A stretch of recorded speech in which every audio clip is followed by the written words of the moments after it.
Wow. So, Monday was an interesting day for video games.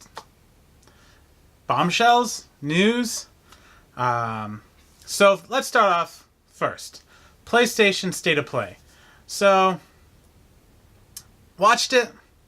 Was going to make a video on it. And I'm like, I'm going to wait a day to think about it. To think about how I felt. Because during the video, I felt really underwhelmed. I was like, okay. This is good. I'm glad Sony has all these trailers coming in at one little time. That's really nice. It's like a Nintendo Direct. But nothing really sparked my attention.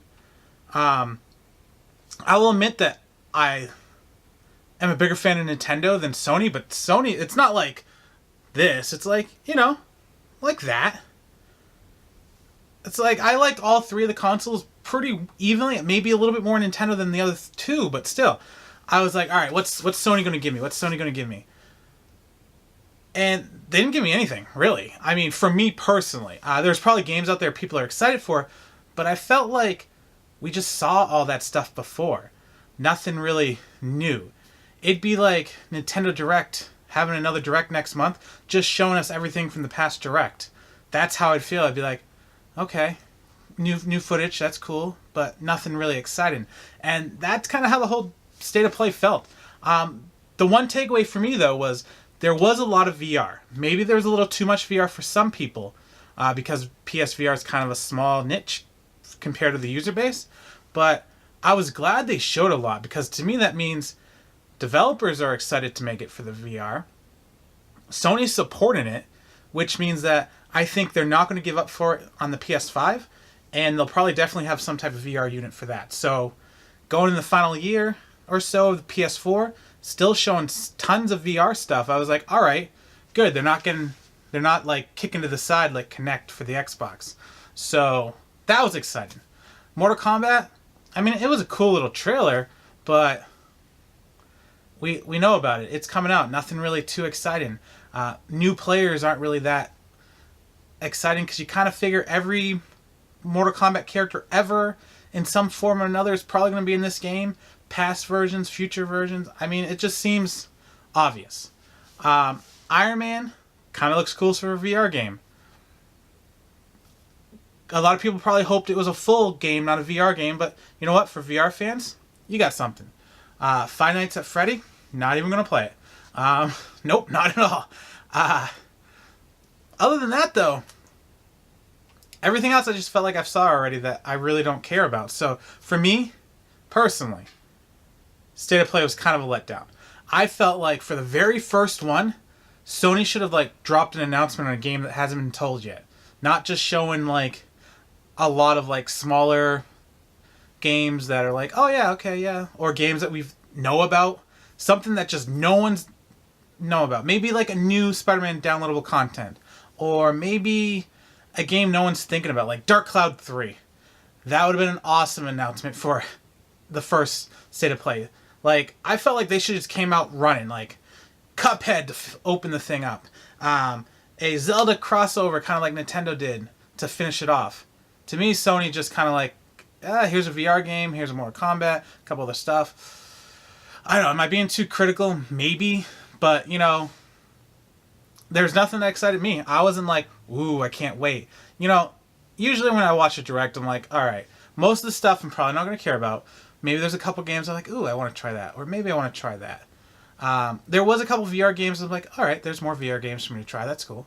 But nothing was like, I need to have that. And that's why I felt like the first one was a little bit of a letdown for me. Is that a good take of, the whole gamers and all? No, but I'm just here explaining how I felt. So yeah, it wasn't all it lived up to be. And hopefully their E3 is better than this. But maybe that was the other thing too. They didn't want to give away too much for their E3, but maybe they should have did State of Play as their first E3. Maybe this was like a soft launch, and their E3 one, better go out, but at the same time, they're kind of at this transition. It's like, do you save it for the PS5 or finish it off for the PS4? So, who knows? All right, so let's get over that. The last thing. So, Apple. Now, I haven't been an Apple fan since I worked for AT&T. It was fun selling, the first 3G, iPhone 3G, and showing what it could do and all the cool features it had and all that. The first time I picked up an iPhone, I was like, wow, this is so much better than the other phone. Because at the time, when you worked for AT&T, it was Blackberries. Yeah, those were awesome. No, not so much. They did their job. But then you had an iPhone, and you're like, what's this? Oh, this is great.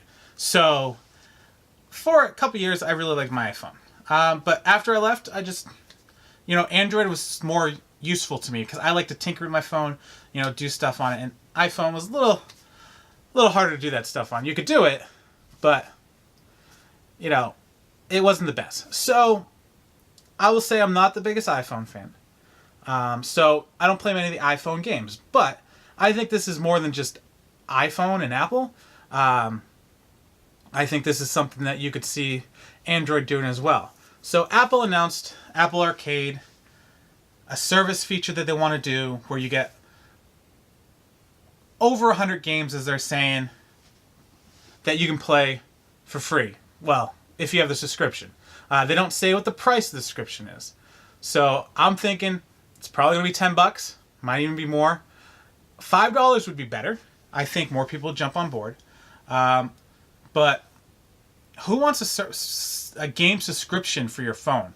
The only thing I can imagine is they're saying that the game's on there, free to play, there's no ads, there's no microtransactions, you get the whole game. Now that right there is pretty awesome. As a phone player, it would be nice to know that the game you're going to play, you can play the whole thing without paying anything else more a month. That would be awesome.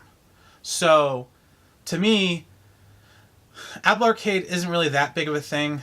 I can't see a lot of game developers wanting to go on board with it when they can make more money probably with their microtransactions. But, for a customer service type of thing, it would be nice to spend $5 a month, not anything more than that, to be like, all right, these 100 games or so, I know I can play any one of them, and they're full games, no ads, no transactions. It's a full game.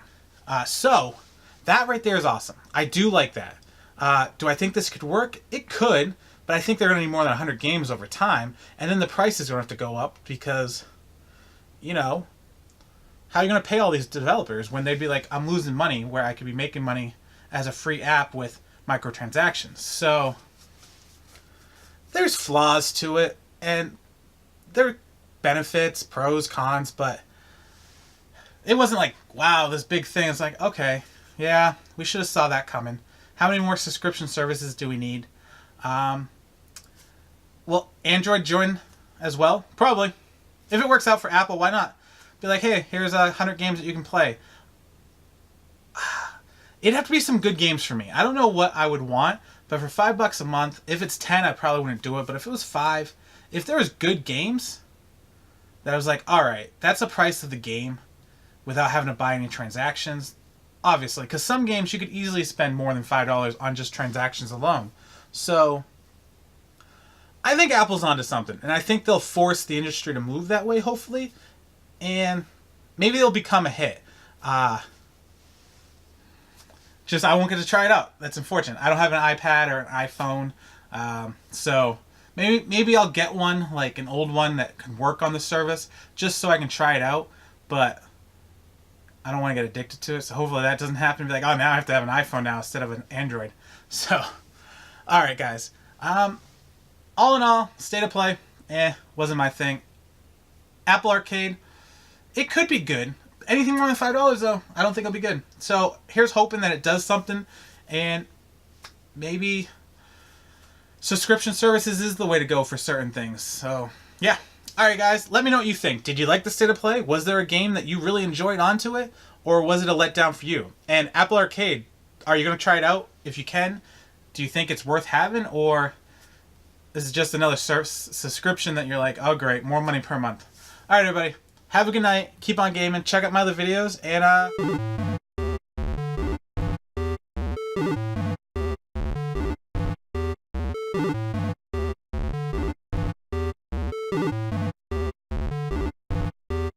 you.